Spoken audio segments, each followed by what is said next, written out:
आज की कहानी है बेटे ने बाप को कैसे ठगा।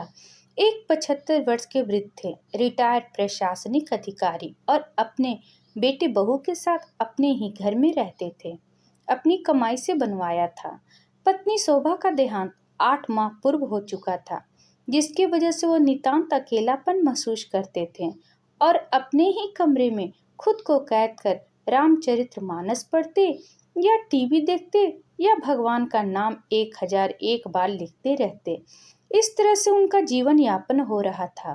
पेंशन 70,000 में से 30,000 घर चलाने हेतु बेटे को देते थे, 20,000 छोटे बेटे को देते थे, क्योंकि वो मामूली किरानी था और उसके 2 बेटियां ही थी। शेष राशि बैंक में जमा रखते अपने दवा के लिए और उनके मृत्युपरांत सार्थ कर्म में काम आ सके और बेटे पर भार न पड़े। वैसे उनकी देखभाल में बड़ा बेटा बहू कोताही तो न बरतते, लेकिन जब रिश्तेदार के अतिरिक्त खर्च में बेटा फटाक से पैसा मांग लेता था, जिससे वो व्यतीत हो जाते थे, मन ही मन खिन्न रहते थे कि इतनी बड़ी रकम देता हूँ फिर भी ये लोग पैसे के गजब लोभी हैं। खैर क्या कर सकते थे, रहना तो था उनके साथ ही, इसलिए खून का घुट पीकर रह जाते। करते भी क्या, और उनके ये अच्छा से पता था, बस पैसे की वजह से बेटे इनका ख्याल रखते हैं, वरना पूछते भी नहीं, इतना तो उनको पता था। एक दिन उनका चश्मा टूट गया। बेटे को बनवाने के लिए बोला उन्होंने।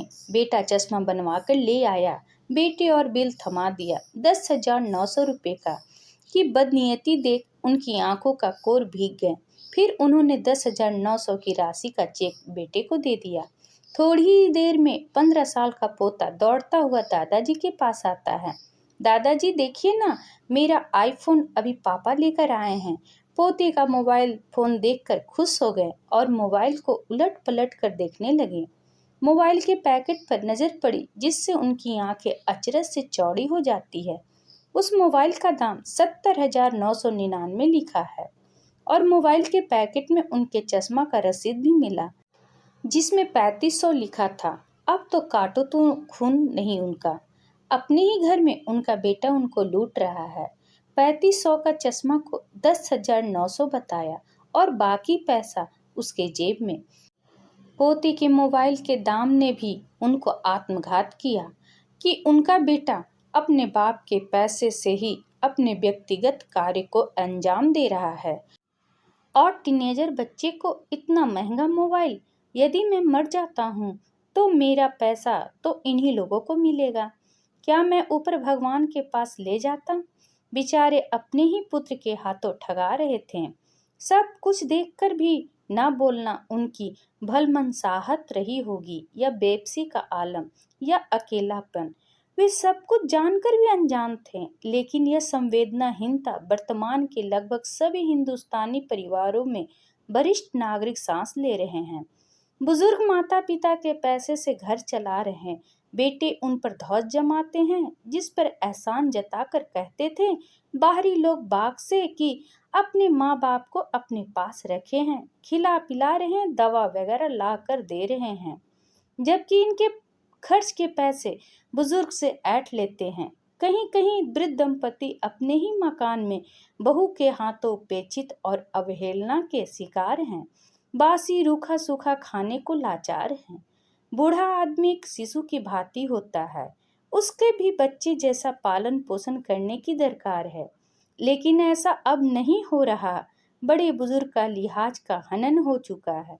सभ्य सुशील शरीफ सुसंस्कृत बेटा बहू का कहने पर जा चुका है। इसके लिए केवल बहू को दोषी नहीं ठहरा सकते, बल्कि बेटा 100% दारोमदार है, दोषी है, क्योंकि वो कल की आई लड़की के भरोसे अपने माँ बाप को छोड़कर ऑफिस चला जाता है। लौटने के बाद सुबह से शाम तक का दिनचर्या का खाका नहीं लेता, बल्कि हर चीज में बीवी की हाँ में हाँ मिलाता है। वृद्धाश्रम का होना एक तरह से जरूरी भी हो गया है। बहुतों के बच्चे बाहरी देशों या स्वदेशों में नौकरी चाकरी कर रहे हैं, जिससे बुजुर्ग दंपति अकेले हैं।